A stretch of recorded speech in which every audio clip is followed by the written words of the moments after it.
Hey, have you ever wondered why your salary or payment feels a bit short? Or someone may have paid you less than the full amount you expected? That might be because of withholding tax. Let's break it down in the simplest way possible. Withholding tax is a system where a portion of your income is automatically deducted and sent straight to the government before you even receive it. It's a way for the government to collect income tax in advance. Example, may negosyo kang printing services. May client ka nagbayad sa'yo ng 10,000 pero hindi niya na binayaran ang buong 10,000. Ang binigay niya lang ay 9,200. Yung 800, hindi yun binulsa. Kundi, ibinayad sa BIR under your name, yun ang withholding tax. It's called withholding because the tax is withheld by the one paying. Now let's talk about the three main types of withholding tax in the Philippines. First, withholding tax on compensation.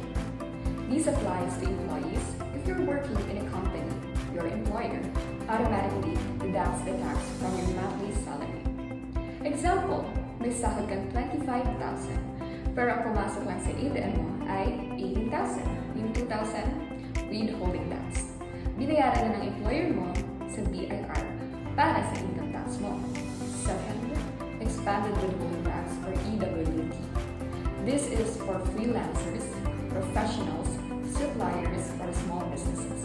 The client or company paying you is required to deduct a small percentage before giving you your fee.